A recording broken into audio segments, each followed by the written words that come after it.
Hello, this is my review on Solo, a Star Wars story. I really love this film a lot. I just want to come and say that I think it's a lot better than Rogue One was, because I feel like there's more character development and less exposition. What's exposition mean? I think you mean exhibition? Yeah. Exhibition. Exposition. I'm just going to say exposition. Okay. You sure I wasn't saying exposition right? No, you probably are. I never heard it been said like that, Dad. Okay. You're just trying to get me confused. No, I'm not. I didn't know. Well, you're succeeding at it. I'm sorry. So, what does exposition means? The meaning of it. I don't want to know, not what the word is, what the meaning behind it is. I'm thinking how to describe it. Well, you have less than a minute.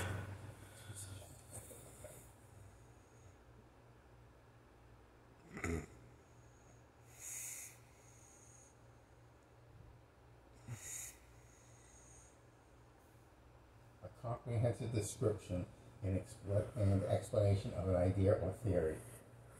A large public exhibition of art or trade goods. In English? It means something that's very detailed, explanation of something. So, what does it mean, basically, what is it saying, what it means? It's when something Is explained to you, but not shown? right. For words? And in a lot of detail. Oh. Yeah, so that was my problem with Rogue One. Most of it is less character development and more, as from what I remember from Rogue One. That unless I'm remembering, unless I'm thinking of a different movie. Most of it was just, the character development was prequel of the Star Wars franchise. It felt more like exposition and less character development. This is the other way around. Unless I'm thinking of a different movie. Or maybe I'm thinking of Star Wars Holiday Christmas Special. Anyway, but the point is, I'm thinking of something movies, but this is not. But that's not the movie I'm talking about. I'm talking about Star Wars, Solo, the Han Solo movie. And I really like this film. So anyway, after it opens up with Han Solo young and abandoning his girlfriend on a planet and going to war, and bailing on the war, and becoming a smuggler, and he's, all that stuff that was a knowledge in the original trilogy, that it was a knowledge what Han Solo was. Well, it turns out Han Solo, all that thing that he claims he is, he's completely full of shit. Dad, stop laughing. Sorry. You're falling off focus. You're making me not focus. Sorry. Stop trying to make me not focus, Dad. Now you're supposed to say sorry.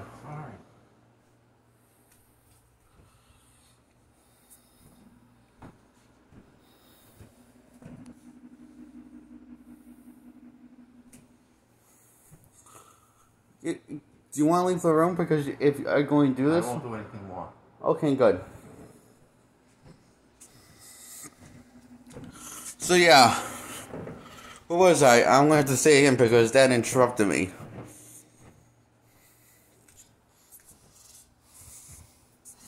So all that saying that was a knowledge in the first trilogy, that he was one hell of a pilot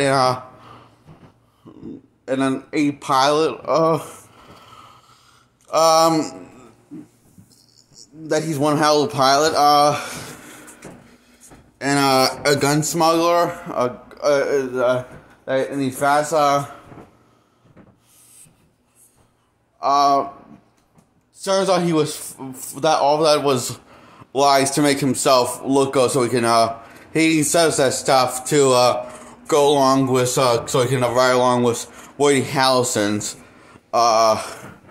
character, who kind of mentors, Han Solo into becoming the legendary outlaw he is in the original trilogy. And Chewie's tagging along. He becomes, at some point, in the film, how he meets Chewie, how he becomes best friends with Chewie, is basically from, being forced, being locked in a cell, and, Chewie was supposed to eat him, but then he became friends with Chewie in the cell, and they decided that they need to get their ass out of there if they both want to survive. So they became best friends after bonding in a Dad, you said you weren't going to do it again. Sorry.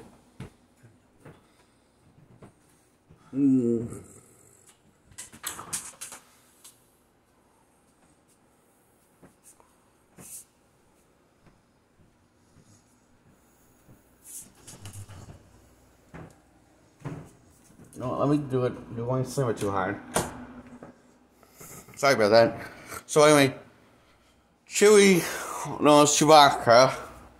Bond with Solo after trying to kill him while locked in a cell. They both decide to be best buds, and turns out the only reason that why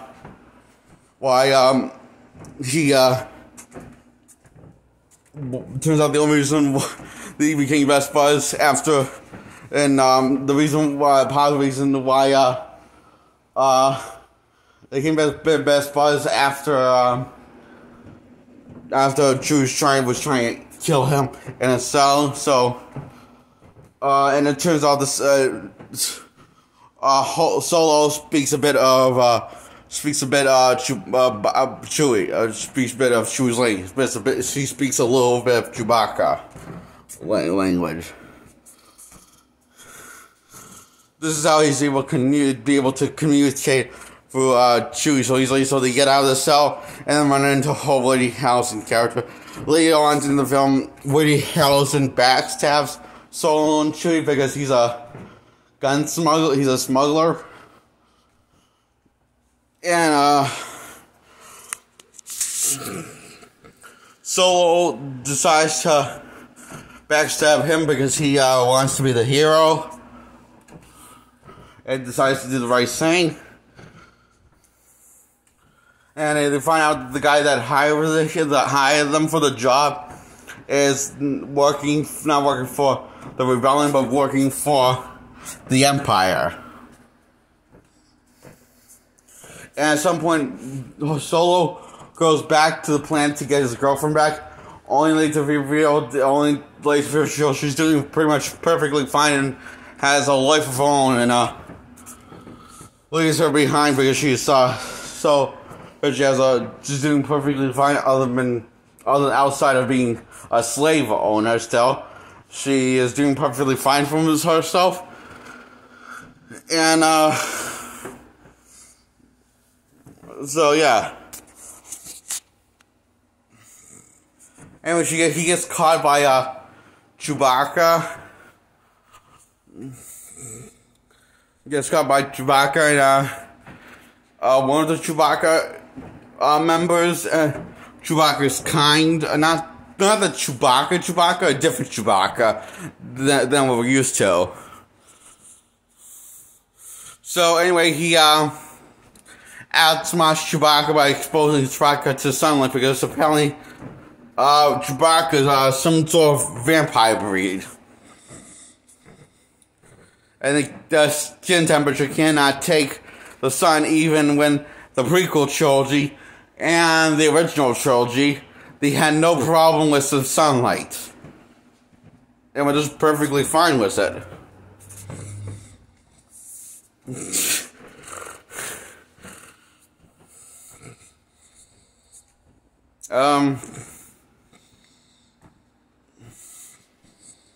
Okay. So, but that's the only thing that's going to question in this film, because the rest falls pretty much through. Anyway, during when they're, Woody Harrelson and, Woody's, not Woody Harrelson, even Woody Harrelson, before he backstabs the crew and Han Solo and Chewbacca. During when they actually have to make this daring escape, the only way is after the robots literally dying and has sort of a romantic relationship with this black guy that you know, the black guy that with the cape that what I feel his name is that is in the original trilogy and also the sequel trilogy, like it only made one appearance in The Rise of Skywalker. I forget, but was buzzed with Han Solo. I forget his name. Anyway, he's in this. But he's played by a different actor because he's playing a young version of him.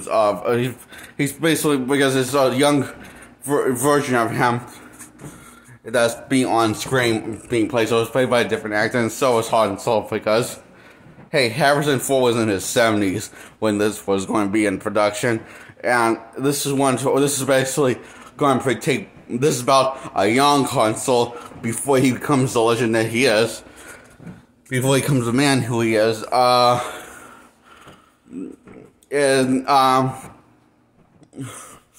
So yeah, makes sense that they had a different actor, and I think the guy who plays Han Solo does an awesome job. He makes an awesome young Han Solo. He's like actual Harrison Ford.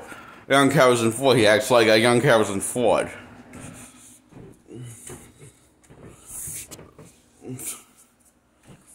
So everyone does a perfectly good job. My favorite performance is the guy that plays Han Solo, because I was expecting him to do good, but not this good a job. Okay. So in the daring escape, when the robot's dying, they decide to put the robot's AI in the ship and saying goodbye to the robot. The black guy's taking it high the most because he had some sort of love relationship with the robot and probably had sex with the same guy. I don't know. It's not all but hinted at. So yeah. So this is the only way for them to get out of the wormhole. For them to put the plant program the AI. And with the help of the AI's intelligence and Han's luck piloting skills, they make the perfect thing to get out of the wormhole and home to and to safety, not home, just to safety, to get back where the to get back to their buyer and only to repay the buyer as a bad guy, and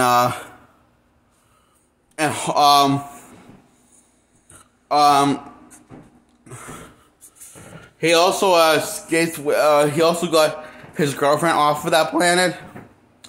So she's not a slave anymore.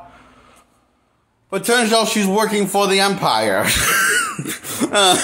So she ends up backstabbing Solo also. Besides Woody Harrelson character, so Solo ends up losing pretty much all of the people that he was close to, because they work for the Empire and stuff instead of a legit smuggler. So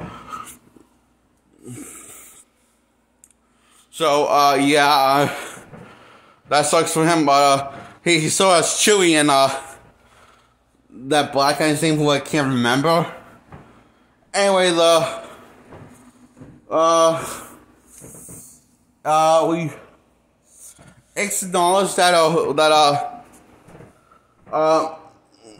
Han Solo figures this out before they backstab him somehow, because even though it's explained by the black guy that two people are working for the Empire and are hired by the Empire and working for the Empire, but Solo doesn't know that. But somehow, I guess he was on to them. Instincts, I guess. So he backstabs them and outsmarts them and outwits them.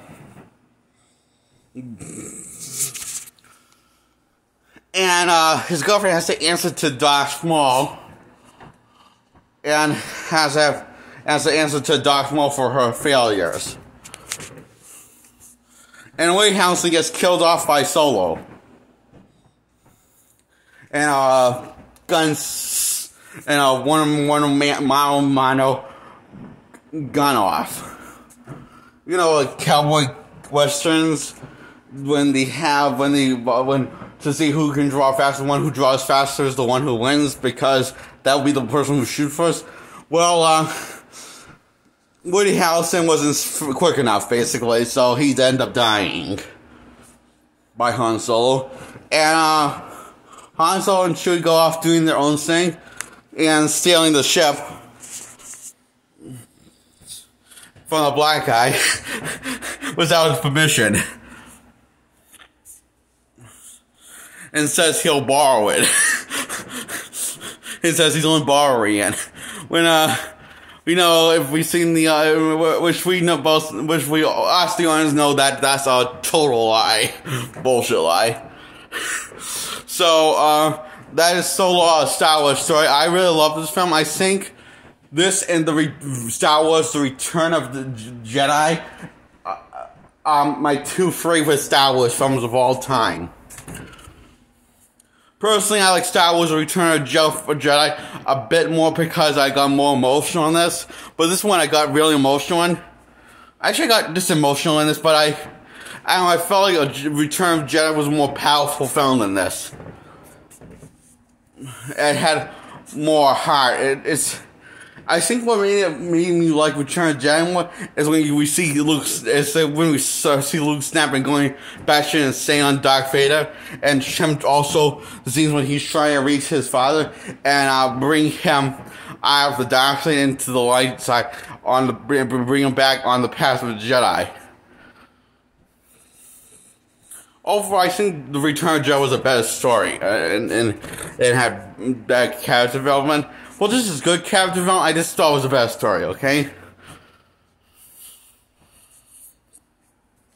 So, yeah.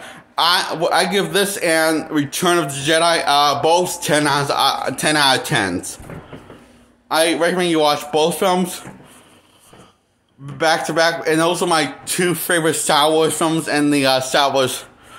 My favorite Star Wars movie in the Star Wars main continuity. I haven't seen Rise of Skywalker. That's the only Star Wars film I have not seen. But I've seen Rogue One. It wasn't that great. I thought it was a little slow. Can't remember that much of it, but I'm glad to watch it again to review it. Okay.